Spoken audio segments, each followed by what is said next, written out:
Okay, we will be doing... Welcome back to Nintendo Treehouse Live. I'm Emily and I'm here with Dutch, Morgan, and Jose, and today we're playing Splatoon Raiders. Splatoon Raiders is coming out on July 23rd and it's a Nintendo Switch 2 exclusive.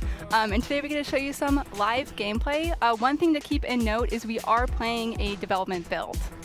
With that all out of the way, Jose, kick us off. Cool. Yeah. So as Emily said, music and stuff's not final, but I'm going to start by making a character, and I'm going to make some choices and just kind of think about those. And just to set us up here for any of you who may not be familiar with the Splatoon world or the universe of the franchise, this is a world that has been devastated by a catastrophic sea level rise. It's totally wiped out humanity, so this is a post-humanity world. But some other creatures have kind of evolved and made their way back onto land, most notably the Inklings and the Octolings here, which are kind of half squid, half octopus, respectively, and half humanoid. They can kind of switch between their squid or octopus forms and their humanoid forms. Yeah, you can see Jose with an Octoling there with a big tentacle on the top of the head. Yeah. Good.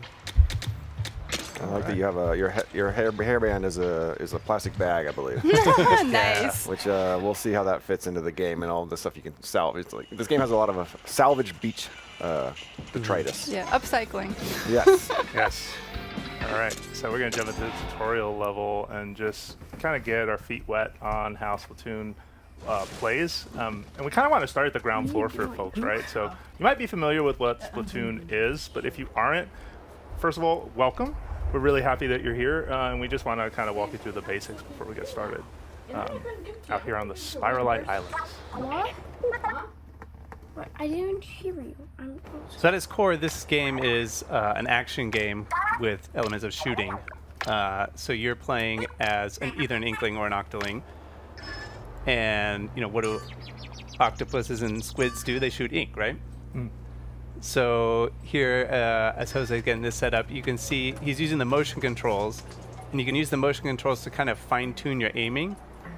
You can also look around with the right stick, right? So you're maybe using your right stick to make bigger movements, and then fine-tuning that with the motion controls, which... Skip past the tutorial. Yeah, you're actually going to hit versus like not having it. You can use to kind of surf between islands and between sections. Yeah, you can't be trapped on a desert island like without a little surfing, Oh yeah. Salmonids. So go ahead. Oh yeah. So if you've played other games in the Splatoon series, maybe you played Salmon Run, you'll recognize some of these characters. These are the Salmonids. They are fiercely territorial, and I don't know that they're going to be super happy about you being here, Jose. So yeah. No, my favorite thing is just the boldness of Salmonids. Like, once they notice that you are here, like, it is their mission to slap you with a utensil of some kind. The small fryer, there's no fear over, like, the fact that I'm bigger or that, these enemies are pretty weak. Yeah. Every once in a while, too, you'll see little things like this where you can, jump through a squid ring, get a couple resources for doing that, too, which is kind of nice. My favorite part with the Salmonids is that they have cooking ware. So like you had pointed out, like some of them have frying pans, some of them have tongs. Mm-hmm. Oh, yeah, the Salmonids as a species, I guess, are kind of food obsessed. They're all about deliciousness. They are seafood, and they take pride in that. Yeah, you might see in their territory. I don't know if you can see anything around here, Jose, like cooking utensils and stuff. On the horizon, or like take a look. Like those things. Oh, there go some skewers, right? Oh, skewer. It looks like maybe that's a salt grinder. What is on that? Yeah, there's a food theme going through this game too, which is kind of forks, utensils. Nice. Yep. Or maybe a spork. I can't tell. I'm gonna take off this way. One thing too, if you're a returning player and you're like, hey, what about like moves like squid roll? Don't worry, still here. Yeah. It feels a lot like if you're familiar with the mechanics and the gameplay of other games in the Splatoon series, it's going to feel very, very comfortable. Mm-hmm. But even if you're not familiar with the controls, this was my first time playing a Splatoon game, and I found it really intuitive. Like the fact that a lot of the controls are the same. Mm-hmm. It's also really satisfying to like swoosh through the ink. So don't be afraid, to try out this game. On the topic of fear, though. Oh no! What are we going to be afraid of? Oh gosh! Oh yes. Yeah, that's a big one. So this is Salty Tongue, right? That's a new salmonid for the people will not be familiar with that salmonid. It's all new for this game. This one's not you so were correct. cute. Its name is it's a Salty Tongue, which see its tongue right there. They got a lot of health. Oh god! And they hit pretty hard, so do not try to like stay away. They primarily charge forward and that tongue with that tongue hanging out, but yeah, just keep doing some damage. Try to dodge. And sometimes they can drop a weapon. Nice. Which is also new for the Splatoon series. You get weapons that drop, and that's going to be key to the kind of the gameplay and your adventure here is finding new loot and new weapons, and then collecting that. Yeah, I enjoy how satisfying that kind of loot is as you like go out on raids and you find more to do, more stuff that you can use. I'm just gonna peek around here real quick, just taking a little bit of the scenery. A lonely set of islands. But oh look, something out in the an old distance. propane tank in the water. Oh, was there? Whoa. Oh yeah. You know. Man, good eye. Yeah. Walked by that thing 100 times, I swear. I was like, that's not a propane tank. It's the recovery. We made a discovery. We found recovery something. machine thing. Something busted, apparently. It's seen better days. But you know, we're out here, we're in the islands, we got to take whatever we can get, right? You know, you find something, you bring it back, you see what you can do with it. Alright. Some begrudging help to get it back to the island, over to our hideout ship. So we're going to quickly take you around there in a second. Okay. Okay. So that was our exploration bot, and we'll show you some techniques with that later. But one of the most important parts of the bot is that it allows you to take members of Deep Cut along with you to your exploration. But you may be asking yourself, who is Deep Cut? Of course, many people that are watching this and in this room know who Deep Cut is, but some of us may be new to them, myself included. So Deep Cut is a member of a group of musicians, and they hosted the Splatfest back in Splatlands in Splatoon 3, and they really love collecting treasure, and that's kind of how you met them. So you're their mechanic, and 30 days ago, while you were looking for treasure, you crash landed on the Spirelight Islands, and this is your hideout ship. You can see they each have like very different personalities they're expressing. I'm trying really hard to just kind of cheat and give you a pretty good look. That's Big Man on the right. That's Fry on the left. If you really don't want to be, if you want to be an unfriendly, crewmate, you can cause a little bit of mischief. Mischief's kind of a big thing in Splatoon, at least in my mind. And if not, maybe I'm just causing too much mischief when I play these games. But you can like douse your teammates a little bit. They'll be fine. Usually they just wipe it off and they're good to go. They're good sports. Yeah. So and the other character here is the player character, right? So you're playing as the mechanic, who is mostly responsible for everything that you see here on the base. Kind of a mechanical genius. You know, Deep Cut isn't, that's not their forte. So most of what you see built here was the mechanic. Yeah, and speaking of built, you might notice that on my back, there's a very different tank, and more importantly, there are gadgets hanging off of the right and left of me. So we're going to talk a little bit about this because this is something that the mechanic builds over the course of the adventure. So you get one gadget when you start the game and get a tank for the first time. And I'm going to demo a few for you just to show you a couple. Let's start with the one on the left shoulder. This is a spin wheel, which if I press and hold the button, I can lock on and kind of it'll like steer its way towards that target. That's really helpful, especially with boss salmonid, to be able to just like use a weapon that'll kind of home in on them a little bit. The other gadget that I'm wearing right now, it's on my right, is right here, the Splatchet. So I think there's a good enough distance. Let's try it. 1, 2. Nice. Yeah. Nice. And you can see that little cooldown starter. There's a little timer. So each gadget has a cooldown. You can see you can still use the spin wheel on the left. It's not cooling down. See, they each have an independent cooldown timer. And this is a big change for this game. In other games in the Splatoon series, you had sub-weapons that were typically like a bomb that you would throw. So in Splatoon Raiders, sub-weapons are out and gadgets are in. Yeah. So and each gadget has, like, you know, we can just see with these two, very different functions, different types of attacks. Some are more offensive, some are more defensive. Yeah, and we got a third one to show today. So I'm gonna quickly equip it to replace the spin wheel. And this one is spiralets. Yeah, and you can see Jose equip that. It's not tied to your main weapon, the gadgets. It's sort of what you choose to equip. Yeah, and this one based on which tank you have. And you'll see this one too. It's like a shield that'll kind of ink the ground as well. It really feels like a protective barrier. Oh yeah, I'm gonna use that salt to just quickly refresh the cooldown. You can only do that on the hideout ship right now, but you'll see that it'll do tick damage to anything that's inside. Which, you know, we should say too, it's nice to have this space on the hideout ship where you can test all the different weapons and try different combinations, and you can actually see like how much numerical damage you're doing with each type of gadget and each attack.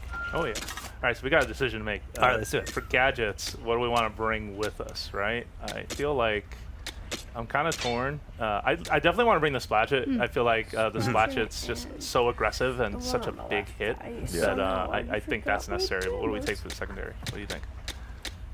I think the spotlights, you know, like that's a good one to use in combination with another one that's more like offensive. It kind of gives you a little bit of protection, helps ink the ground around you so you get more mobility. I think that's a good setup. Cool. All right, I'm gonna get us ready for our next raid. So I'm gonna set up really quick at our treasure map, and we're gonna go to Meadow Rocks. We have a very advanced deployment mechanism as part of our operation here. No Inklings or Octolings have been harmed Soft at landing, all. that was good. One thing worth mentioning, now that we're going on our first real raid, the training wheels are off. So you can actually adjust the difficulty setting of this game, and that only affects difficulty of the battles. It doesn't affect the treasure you get. So I myself play as a tourist, and I have no shame in admitting that. So highly recommend if you just want to enjoy it a little bit at an easier level. Nice. And you'll notice that regardless of your skill level, you are not alone on these raids. A member of Deep Cut is going to join you. It's a bit of a tight fit, but Big Man is with us. He's fired up though. Yeah. He's fired up though. Watch this. Yeah, There you go, give him a booyah. Yeah, just get that booyah. And yeah, and you can choose, like we said, which member of Deep Cut you want to bring in the exploration bot. And you'll see that you've got support, right? Like Big Man just jumping right in to like start the fight. I would feel confident too if I was in a machine like that. Yeah. And of course, this is a returning enemy, a Scrapper, right? So you want to knock down its, take it down for a second with its shield and then get behind it. Because while it's driving at you, you can't really hit its weakness. I love these Tong Chum because much like the Chum prior, they just have more range. So they'll swing those tongs down on you. I also love how they walk. They just it makes me laugh every time.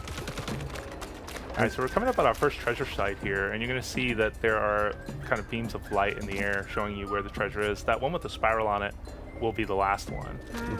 But when you approach these, you're going to see that it's not just the enemies that are out here. They also got more. Yeah, salmonids, a lot of their strength comes in numbers, I feel like. So if you see one salmonid, it's probably a lot more behind it. All right, now that you cleared out those enemies there, you can go ahead and use the bot to drill. And that's going to give you some Spiralite shards. So that's a resource that's specific to the Spiralite Islands here, and that's going to help you upgrade some stuff back at the base. Yeah, the upgrade loop is really kind of the most important part of this game, and you're going to need Spiralite to get a lot of it, so you definitely want to go out of your way to make sure you're picking some up. You can see Jose just, what did you just do there? Baja. Oh man, what did I was just do there? that? That was a Baja. Yeah, look at that. Because that was a wall that I think you could not have inked your way up that wall, I believe. I could not, yeah.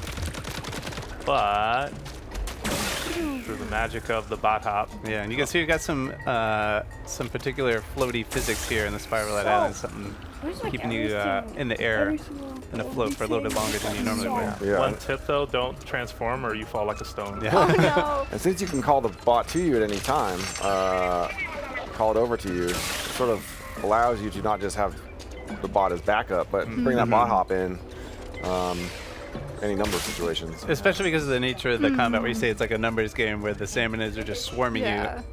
It's nice to be able to call the bot over and just do one of those big floaty jumps and kind of get out of trouble. Yeah, get an aerial advantage. You see everything. Yeah, I love too that when you call in the bot, there's a huge explosion of ink that follows. And he drops it. Nice. Yeah, super helpful to in a pinch. Let's press on. that's a stinger. And I know I showed you the bot hop, but these plants are really weird in that they also allow you to quickly jump into the air. There you go. Which can be super helpful if you're ever in a situation. And I turned this on thinking that this enemy would have kind of made its way up to me, but of course Big Man was on the case, so I didn't have anything to worry about there. But I'm going to get a little closer to that plant and do it again, just so you can see, like when you get close to it, the leaf starts spinning some more, and when you jump the second time, you get that similar effect with the floatiness. Same rule too, if you transform into your swim form, you drop straight down.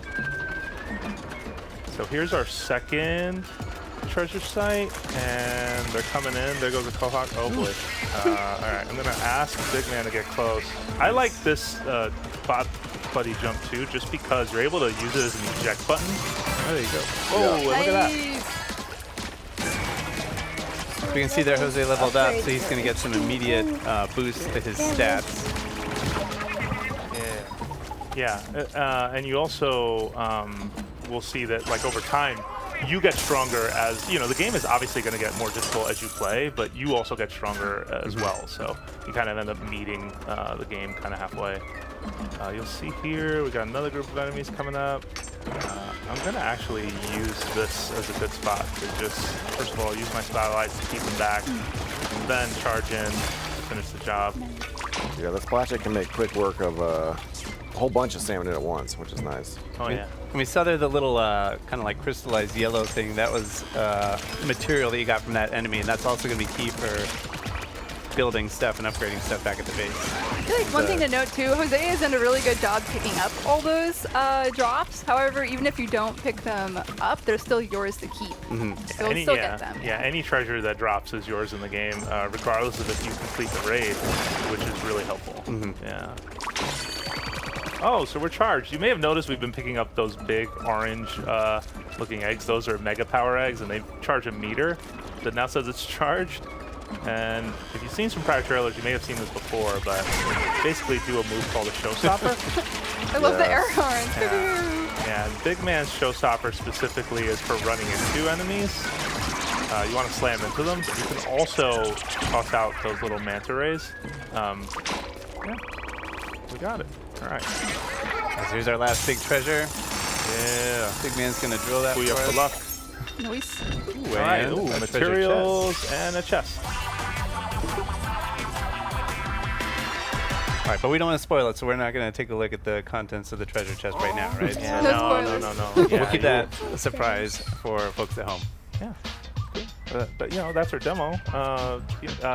Just wondering what else we have on store for folks. Yeah, so there are a couple other ways that you can kind of stay in tune with what's happening with Splatoon Raiders. One is an upcoming direct. You can learn more about the treasures and the gadgets and whatnot. Another is the Splatoon North America League playoffs. So if you're interested in that, please make sure to tune in. And also, for fans of Splatoon 3, there's going to be a collaboration Splatfest with a theme featuring Splatoon Raiders. That's going to be the weekend of July 10th, so keep an eye out for that as well. One thing though, something else is coming out with this game when it releases, the date that it releases. Yes. Let me dramatically go off screen and then reappear with some gifts. Give me gifts, yeah. please. So we have a deep cut amiibo here. So we have Fry, Shiver, and Big Man. Do a little squid hands. Featuring their island outfits here. So you can check them out here. And then I do want to call out Big Man's the other side. There's some cool details. I love it. I love his backpack. He's got, I mean, he's ready for anything. Yeah, they also actually kind of fit together if so here, let me help you out. Show us. Yeah, so with Big Man facing this way, and these two here, well, doing a little bit of a bad job, but hopefully you can see that they kind of dock together. Yeah, I'm gonna turn it a little more that way. Nice. I think I got it. Good angle. Yeah, all right, we made it. That's the crew. The final form. Yeah, which is kind of a neat feature that they have.